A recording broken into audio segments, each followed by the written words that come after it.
정치권 소식 짚어보는 아침의 맞수 시간입니다. 김진욱 전 더불어민주당 대변인, 윤기찬 국민의힘 법률위 부위원장 나오셨습니다. 안녕하세요. 이른바 3대 특검법이 공포되면서 이재명 대통령 취임 일주일 만에 특검 정국이 시작됐습니다. 여야 목소리 들어보겠습니다. 민주당은 3대 특검을 통해 대한민국의 정상화를 이루어내겠습니다. 통합을 내세운 이재명 대통령의 취임사가 아직 생생합니다. 취임사 따로, 국정 따로 이렇게 빨리 시작해도 되는 것입니까? 저희가 딱 일주일 전 이 자리에서 취임 초기에 어떤 사정 정국이 시작되는 거 아니냐 이런 전망을 했었습니다. 대선 다음 날이었는데 실현이 되어가고 있는 것 같습니다. 1호 법안으로 3대 특검 법안이 통과가 됐어요. 1호 법안이라는 게 어떤 정권의 큰 상징성이 있기 때문에 어떤 민생 법안이 담길 것이냐 이런 관심과 기대들이 있었는데 1호 법안으로 초대형 특검 법안이 됐습니다. 어떤 말씀 주십니까? 그렇습니다. 지금 이재명 대통령께서 대선 기간 중에 내란 세력에 대한 어떤 이 철저한 단죄 이것을 가장 크게 말씀을 주셨고 그 약속을 지금 이행하는 중이다 이렇게 이제 보시면 될 것 같고요. 어제도 이재명 대통령께서 윤석열 정부가 이 거부권을 반복 행사해서 지연됐던 것으로 멈춰있던 이 그 나라를 정상화하는데 반드시 필요한 수순이다 이런 말씀을 주셨습니다. 이번 특검의 목적이 어떤 이 사정정국으로 들어가겠다 이런 부분이 아니고요. 이번 특검은 세 가지 목적이 있습니다. 첫 번째는 진실을 규명하는 것이고요. 두 번째는 책임자를 처벌하는 것이고 세 번째가 재발 방지 방안을 만들어내는 것입니다. 이런 과정들이 있기 때문에 특검은 특검이고 민생은 민생이다 이렇게 말씀드릴 수 있고 이 투트랙은 분명히 가능하다. 그리고 최대한 신속하게 끝내서 이 특검 정국을 가지고 무슨 뭐 사정정국이라든지 아니면은 정치의 보복이라든지 이런 쪽으로 가지 않도록 충분히 관리가 가능하다 이렇게 보고 있습니다.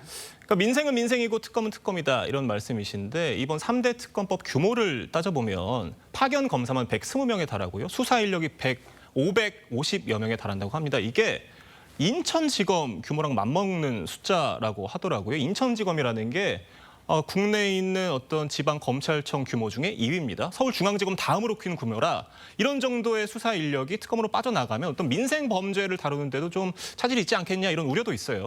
글쎄요, 뭐 저는 그렇게 보지 않습니다. 왜냐하면 기존의 요 지금의 사건들, 특히 김건희 여사와 관련된 사건이라든지 아니면은 최혜병과 관련된 사건들도 담당을 이제 그동안 검찰에서 해오고 있었던 것을 이제는 특검으로 넘기게 되는 것이기 때문에 그 인력이 그대로 같이 넘어오는 것은 아니지 않습니까? 그렇기 때문에 뭐 민생 부분에 대해서 문제가 생길 것이다. 또는 뭐 과도한 이 비용이 발생될 것이다 이렇게 말씀하시는데 지연된 정의를 회복하기 위한 일정한 비용이 지출은 불가피한 측면이 있고 이 부분 때문에 다른 민생에 대한 범죄라든가 이런 부분들에 대해서 소홀함이 있을 것이다라는 것은 뭐 예단이고 기우다 이런 말씀을 좀 드리겠습니다.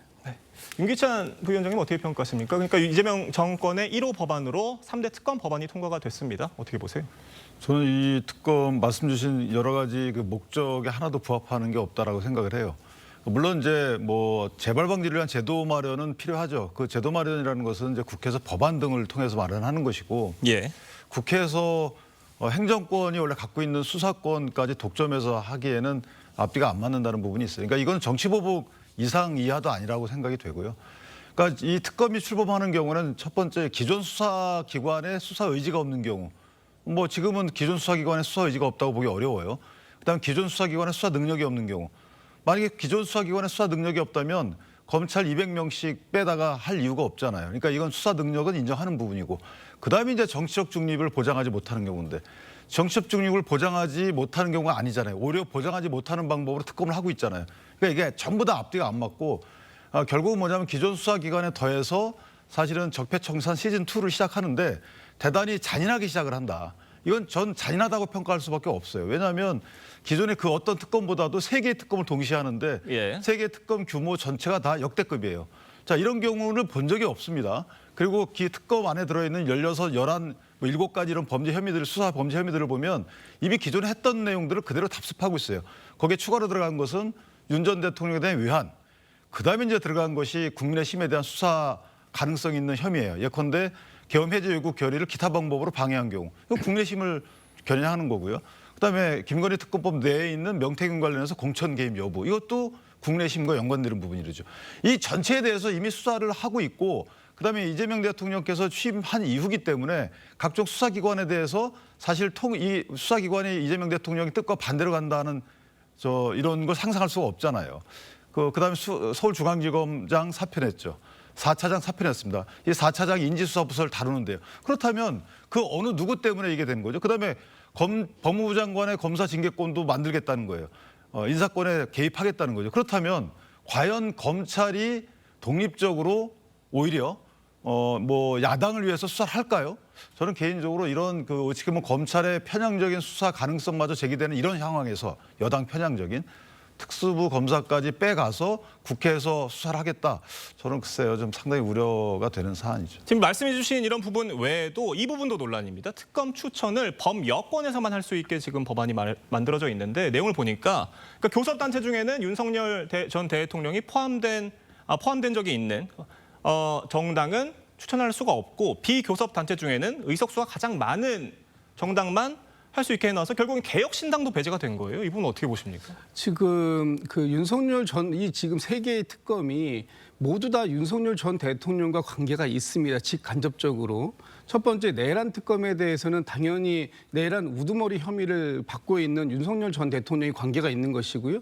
김건희 여사와 관련된 저희 특검에 대해서는 지금 윤석열 전 대통령의 부인 아닙니까? 그리고 최혜병 특검에 대해서는 윤석열 대통령이 지금 사실상 이 진상을 은폐하는 데 가장 큰 역할을 하고 있다라고 되어 있습니다. 그렇다면 윤석열 전 대통령이 소속되었던 적이 있거나 아니면 지금 소속된 지금 이제 탈당했으니까 그렇다면 국민의힘에서 여기에 참여한다라고 특검을 추천한다고 하는 것은 이것이야말로 이해 충돌의 정면으로 부합하는 게 아닌가. 그렇다면 당연히 윤석열 전 대통령과 관련되어서 수사가 필요한 부분이 있다면 과거 함께 했던 당시 여당이었던 국민의힘은 여기에 참여 자격이 없다라는 것이고요. 네. 지금 이번 특검이 이렇게까지 커지게 된 부분에 있어서 국민의힘은 책임을 피할 수가 없습니다. 당시 여당으로서 지금 이 특검들이 진행이 되어야 함에도 불구하고 그 특검을 국회에서 재표결 당시에 막았고 또 윤석열 전 대통령을 통해서 거부권을 수차례 행사하게끔 만들었던 것이 지금의 국민의힘 아닙니까? 그렇다면 국민의힘이 이번 특검에서 특검을 추천하지 못한다라고 불만을 표기할 게 아니라 이번 특검이 진작에 이루어질 수 있도록 협조했어야 되는데 그렇지 못한 부분에 대한 반성이 먼저 필요하다 이런 말씀드립니다. 말씀해 주신 부분에 일부 납득이 되는 부분도 있습니다. 과거 사례를 보면은 박근혜 전 대통령 특검 당시에도 당시 이제 소속된 당에서는 특검 추천을 안 했었는데 당시에는 여야 합의가 있었던 부분이고 이번에는 그렇지 않은 경우이기 때문에 이게 어떤 위헌 소지가 있다 이런 지적이에요. 그러니까 아까 제가 말씀드렸지만 이 수사라는 것은 행정권의 일부입니다. 그러니까 행정권의 일부에 대해서 국회가 수사에 관여하게 되는 거잖아요. 그렇기 때문에 국회는 사실상 합의를 해야지만 특검이 됐던 거예요. 예. 그런데 지금 합의 없이 하겠다는 거고 특정 제2정당을 배제하는 거잖아요. 그러니까 국회라는 전체의 의사결정 과정에서 문제가 생긴다는 거고 기존에 국내심 탓을 하시는데 그 국내심이 계속 보이콧할 수밖에 없었던 이유 중에 이런 조항이 들어있기 때문에 그런 거예요. 상설특검 법안도 고쳤잖아요. 국내심 추천권을 배제하는 방식으로. 그것도 위헌 소지가 있다고 해서 사실 행정부에서 이걸 다 권한대행께서도 이 거부권 행사했던 거잖아요.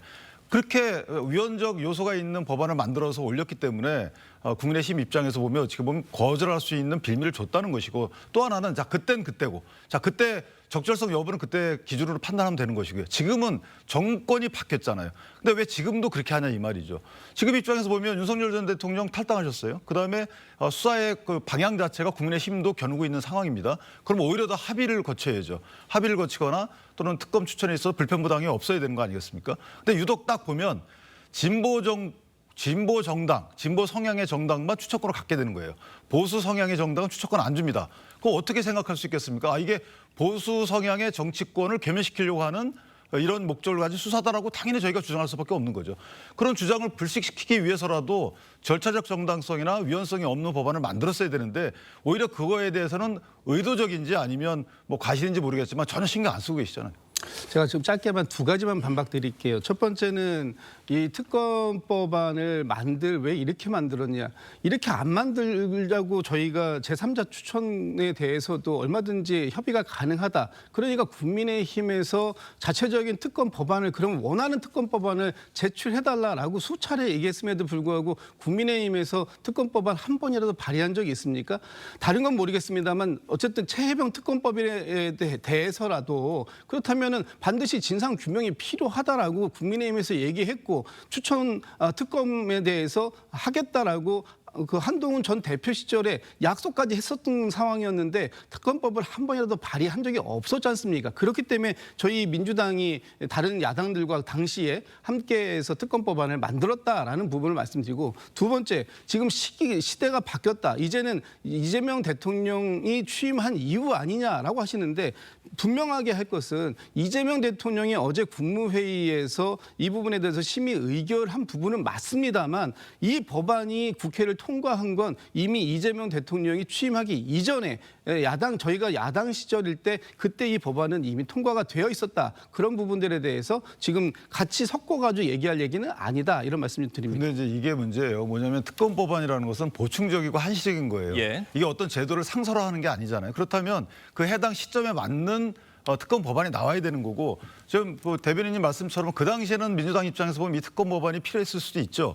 근데 국민의힘 입장에서 보면 필요 없다고 본 거예요. 왜냐하면 이미 수사기관이 독립적으로 수사를 하고 있고 윤석열 대통령이 그 당시에 재직 중에 있었지만 어쨌든 수사기관은 독립적으로 공수처라는 제도가 있기 때문에 하고 있었기 때문에 이것은 수사 결과가 나온 뒤에 하자라는 게 저희 입장이었고 그러나 어쨌든 그 시대에 누구 말이 맞는지는 국민적 평가를 받은 거 아니겠어요? 그럼 지금은 이재명 대통령이 취임한 이후에 그 시대 상황이 바뀌었잖아요. 그럼 거기에 맞는 수사기관에 대해서 뭐 통제책을 마련하면 되는 것인데 지금 다시 특검을 계속 만들 이유가 전혀 없는 것이고 또 하나 법안이 통과됐다 하더라도 특검이 필요 없으면 대통령이 거부권 행사하면 되는 겁니다. 근데 어제 그냥 공포하셨잖아요. 사실 이것도 안 맞는다는 거죠. 그러니까 기존의 특검에 대해서 정치권이 갖고 있던 시각이 전혀 반영되지 않은 특검이기 때문에 대통령께서 이게 이건 그간에는 필요했지만 지금 필요 없다라고 하면 거부권 행사하시면 되는 거죠. 왜? 아니 200명이 넘는 검사 내지 수사 인력을 갖다가 민생범죄로부터 갖고 와가지고 특검에 넣는다는 거. 불효불급한 특검에 넣는다는 건 문제가 있는 것이고 그다음에 추경까지 세운다는데 그건 뭐 얼마예요? 그건 200억 원 이상의 예산이 드는 이 특검을 굳이 출범시킬 이유가 있나요? 네. 지금 보신 것처럼 이재명 정권의 1호 법안으로 공포된 3대 특검법에 대한 논란이 뜨거운 가운데 민주당은 당초 내일 본회의에서 처리할 방침이었던 이른바 재판중지법 처리를 보류하고 속도 조절에 나선 모습입니다. 관련해서 여야 목소리 들어보겠습니다. 12일 본회의가 없어서 의총 브리핑도 없을 예정이고 궁금해하셨던 여러 가지 법안들이 일단 이번 주에는 처리되지 않는다. 새 원내 지도부가 의원들과 함께 판단할 문제다. 본회의를 연기한다라는 것은 언젠가 이 법안들을 처리한다라는 말씀으로 해석이 되고요. 정부 여당이 확실하게 국민 통합을 하기 위해서는 지금 계류되어 있는 방탄 3법에 대해서 철회할 것을 요청드리겠습니다.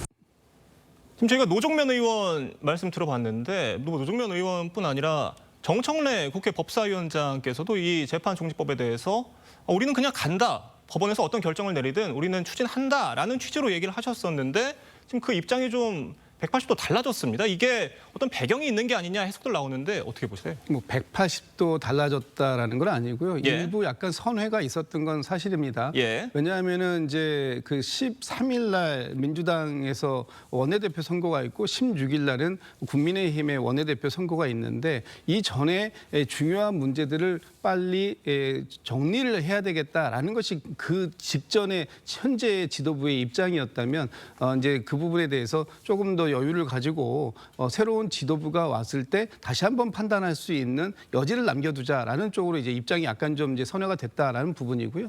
근데 문제는 이 부분에 대해서 필요한 부분이 분명히 있다라는 겁니다. 형사소송법을 개정을 통해서 헌법 제84조에서 규정하고 있는 바에 대한 명확성을 좀 기해야 된다. 지금 서울고법, 서울중앙지법에서 이재명 대통령과 관련된 이 사건들에 대한 재판을 이 헌법 84조에 따라서 추후 지정하는 기일을 추후 지정하는 것으로 해서 사실상 대통령의 임기 동안 재판이 이루어지지 않는 것으로 지금 얘기를 하고 있습니다만 이렇게 개별 재판부에게 자의적으로 해석할 수 있는 부분을 남겨두는 것보다는 오히려 명확한 명쾌성을 가질 수 있도록 형사소송법을 개정하는 것이 필요하다라는 그 필요성엔 여전히 이견이 없다. 다만 그 시기는 조금 조절해서 갈 필요가 있겠다. 이런 판단이 있었던 것 같은데요. 그 부분에 대해서는 저도 뭐 생각이 같습니다. 알겠습니다. 저희 다음 소식도 짚어보겠습니다. 오광수 민정수석이 과거 친구를 통해 아내의 부동산을 차명 관리했던 사실이 드러나 논란이 되고 있습니다. 진보 성향 시민단체에서도 오 수석의 사퇴를 촉구하고 있는데 관련 얘기 들어보겠습니다. 민정수석이 해야 되는 역할이 공직자 인사검증, 그다음에 비리 감시, 사정기관 관리 등의 업무지 않습니까? 그런데 이분이 과거에 검찰에 있을 때 부동산 실권리자 명의등기에 관한 법률 위반으로 이것이 형사처벌 규정이 있는 일종의 범죄라고 할 수 있습니다. 국민들의 신뢰를 잃은 상황에서 민정수석의 업무를 제대로 수행하는 것은 거의 불가능에 가깝다. 이게 오 수석의 검찰 재직 당시 일입니다.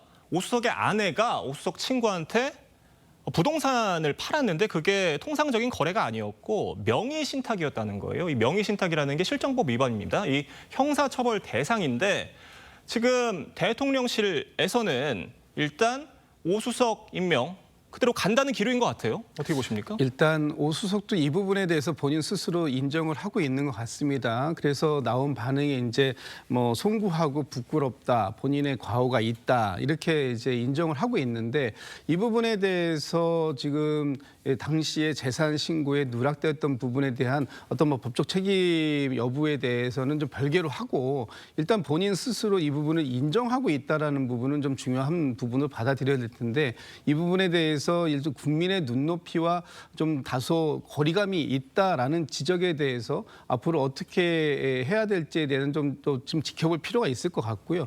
지금 오 수석이 이번에 처음으로 민정수석에 임용된 지 이제 불과 일주일도 채 안 된 상황인데 예. 이 상황 속에서 이런 그 좀 본인과 관련된 특히 앞으로 고위공직자들의 인사검증을 책임져야 할 민정수석의 자리에 있으면서 이런 그 일에 이제 연루가 되는 부분에 대해서 어떻게 이제 처신을 할 것인지 또 그 이후에 지금 그 인사 문제에 대해서도 본인이 조금 더 심사숙고하는 부분이 좀 필요할 필요가 있겠다라는 이제 얘기들이 나오고 있는 상황이라 예. 조금 이 부분에 대해서는 뭐 하루 이틀 더 여론의 추이를 좀 지켜봐야 되는 게 아닌가라는 생각이 갖고 있습니다. 알겠습니다. 지금 이 민정수석이라는 자리가 다른 자리가 아니라 공직자들의 인사검증을 하는 자리잖아요. 그런데 이 민정수석에 앉은 분이 이런 흠결을 가지고 제대로 된 인사검증을 할 수 있겠느냐라는 지적을 지금 경실련에서도 같이 한 겁니다. 어떻게 보세요? 저는 이 문제는 역대 정부 같으면은 이런 논란에 대해서 저희가 막 이렇게 그 뉴스 진행 과정에서 얘기할 필요가 있죠. 근데 지금 대통령께서도 5개 재판을 받고 계시고 거기에 대해서 중단 법안까지 내서 중단 여부가 헌법 해석까지 들이밀면서 하고 있는 이 상황에서 예. 저 부동산 실명제 거래법 위반 갖고 논할 수 있겠습니까? 저는 인사 기준 자체가 굉장히 넓어진 것 아니라는 생각이 드는 것이 이걸 몰랐을 리 없어요. 체크리스트를 다 쓰잖아요. 그런데 명의신탁 부분 분명히 들어갑니다. 제 기억에. 거기에 체크를 합니다. 본인이 이렇게. 체크 안 했으면 그거는 대통령을 속인 거고 체크했으면 부실 검증이 아니고 이건 그냥 그 검증 기준이 그런 거고. 저는 개인적으로 오광수 민정수석에 대해서는 법조계에서 평이 좋습니다만은 저 부분은 대놓고 지금 명의신탁을 한 거잖아요. 원래 예. 형사처벌 대상입니다. 그런데 이제 상대방이 고소를 안 해서 형사처벌을 피하신 건데 어쨌든 상당히 부적절하죠. 예전에는 농지법 위반만 갖고도 낙마했잖아요. 그런데 지금 저 부분은 제가 볼 때 그냥 갈 겁니다. 왜냐하면 오광수 민정수석 입장에서 보면 얼마나 억울하겠어요. 대통령 5개 재판 저렇게 중단시키는데 나는 이 하나 갖고 날 낙마시켜? 저는 그렇지 않다고 봅니다.